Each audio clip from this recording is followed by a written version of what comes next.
আমরা গণতন্ত্রের পক্ষে যারা কথা বলি, যারা বাংলাদেশের স্বাধীনতা সার্বভৌমত্বকে সুরক্ষিত করার জন্য সারা জীবন নির্যাতিত হয়েছি, নির্বাসিত থেকেছি, কারাবাসে থেকেছি এবং কোনো সময়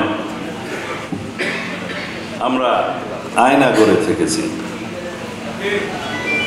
নির্বাসনে, নির্যাতনে, কারাবাসে আয়না করে যার জীবন গেল 17 বছর, তাকে আজকে দেশদ্রোহী বানানো হচ্ছে। এই কি রাজনীতি হওয়া উচিত?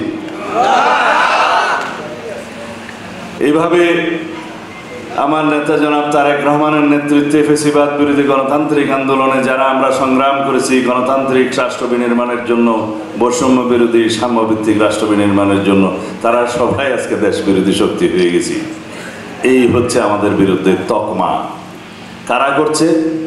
যারা আমরা নির্বাচন চাই, যারা আমরা গণতান্ত্রিক উত্তরণ ঘটাতে চাই এবং গণতন্ত্রের কথা বলি, নির্বাচনের কথা বলি, গণমানুষের কথা বলি, তারা বাংলাদেশের বিরুদ্ধে হয়ে গিয়েছে কিছু কিছু কুচক্রী মহলের।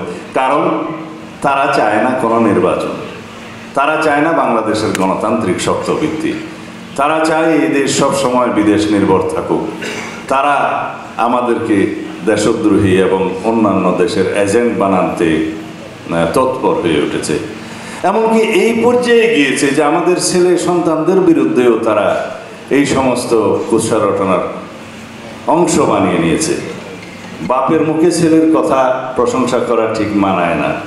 আমার বড় ছেলে আজকে আসার সময় বলছে, আব্বু তোমরা কি কিছুই বলবা না, আমাকে এইভাবে ভিকটিম বানাচ্ছে।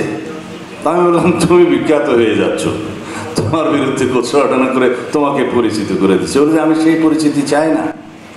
আমার ছেলে সৈয়দ ইব্রাহিম আহমদ একটি বিশ্ববিদ্যালয়ে শিক্ষকতা করেন, পিএইচডি করছে।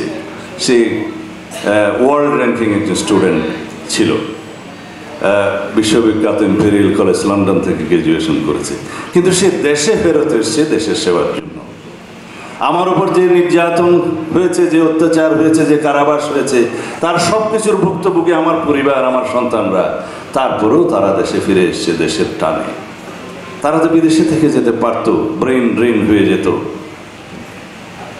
এই অবস্থায় তাকে বানানো হয়েছে একটি বিতর্কিত ব্যবসায়িক কোম্পানির অফিস নাকি পাহারা দিচ্ছে। আমি আমার নিন্দা জানানোর ভাষা নাই। আমরা রাজনীতি করি, আমাদের নিয়ে সমালোচনা সত্য মিথ্যা অনেকে করতে পারেন। যুদ্ধের ময়দানেও ফ্যামিলিকে বাদ রাখা হয়, স্ত্রী পুত্র সন্তানদেরকে টাচ করা হয় না যুদ্ধের ময়দানেও।